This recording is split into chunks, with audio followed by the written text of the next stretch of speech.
First, I'll note that I'm talking about social and emotional development, and it helps to realize that there's really no clear separation between the two. We are social beings, and our emotional lives are inextricably related to what is going on for us in relationship to other people.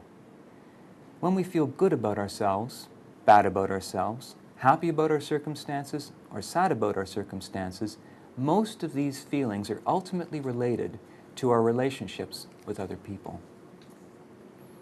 Before we move on, let me clarify the differences between feeling and emotion. Although there are different definitions, it's useful to distinguish between what we are feeling inside and what we display outside. The internal experience is our feeling, and the external display, whether in our facial expression or our actions, is the emotion. Of course, feeling and emotion are closely linked, so that what we are feeling on the inside is usually apparent on the outside, even if we're not aware of it.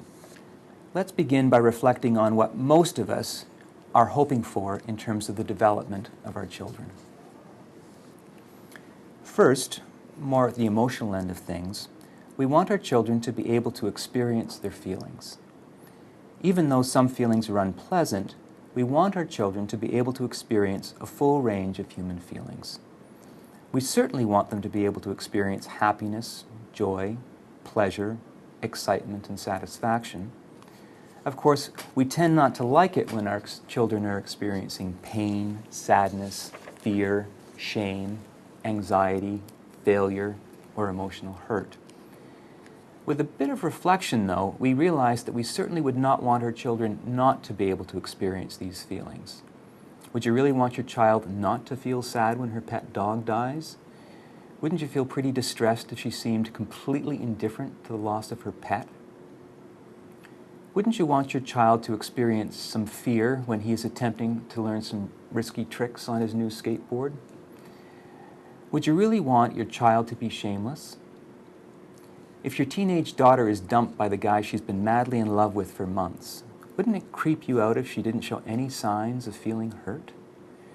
So the bottom line is that although we certainly do not want our children to experience unnecessary pain and distress in their lives, we sure want them to be emotionally responsive to their circumstances, even if these feelings are distressing and painful.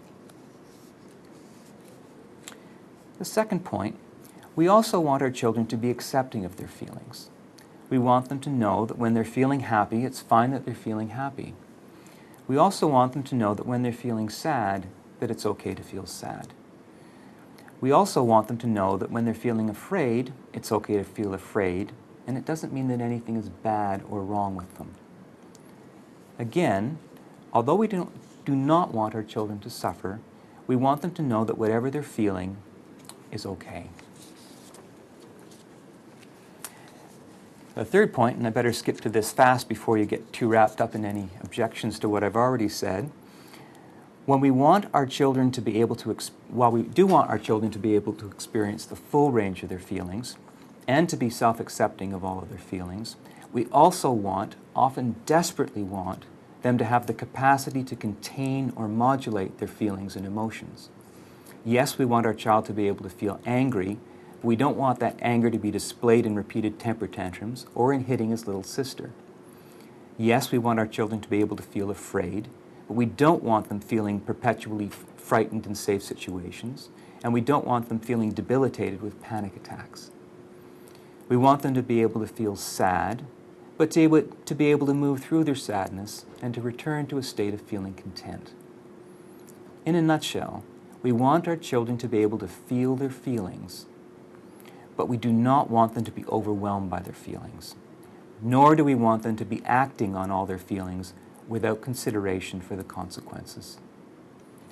As I'll discuss, it is this capacity for containment or modulation of feelings that parents most persistently do not understand, largely because we don't understand how the process works within ourselves. The next point, as we move more towards the social end of things, the next thing we want for our children is the capacity to be sensitive to other people's needs and feelings. When another person is feeling sad, we want our children to be sensitive to the person's feeling. First, we want our children to be able to pick up on the emotional cues that the person is feeling sad. And second, we want them to treat the other person with consideration for their feelings. This may involve giving the other person some space, expressing understanding, offering comforting, but in some way, we want our children to behave in ways that minimize the likelihood that someone else is going to feel badly and increases the chances that the other person is going to feel good. Essentially, we are wanting our children to be able to empathize with others and to care about others so that they behave in ways that promote the well-being of others. Although empathy and caring are not the same, in reality they usually go together. So here I'll just talk about the capacity of empathy for others. In addition to empathy for others, which means sensitivity to other people's current feelings, we also want our children to be able to anticipate the likely effects of their action on others. It's great if Johnny's empathic with Sammy's sadness, but a bit of a problem if Johnny can't anticipate that punching Sammy in the nose will likely lead to Sammy feeling sad. Indeed, even if Johnny is empathic with Sammy feeling sad, the empathy is really only useful if Johnny learns to anticipate how Sammy will feel if he comforts him or expresses his caring. In practice, our ability to empathize with others tends to develop along with our ability to anticipate how others are going to feel in response to our behavior. But this isn't necessarily the case, and for some children, learning about the consequences of their action requires particular attention. That is to say that some children care very deeply about the feelings of others, but are still not very good at anticipating how others are likely to feel in response to their behavior. Other children run into problems due to difficulty in containing their emotions and impulses. A child may, for example, care very much about the feelings of another person, but due to difficulty in containing his impulses, he'll behave in ways that others don't like or that they find distressing. He may, for example, excitedly want to share his discovery over something with his classmates, but not notice that they're busy working and that they resent being interrupted. Of course, this is very painful for an impulsive child who feels very badly about himself because he hates that others persistently feel upset about what he does.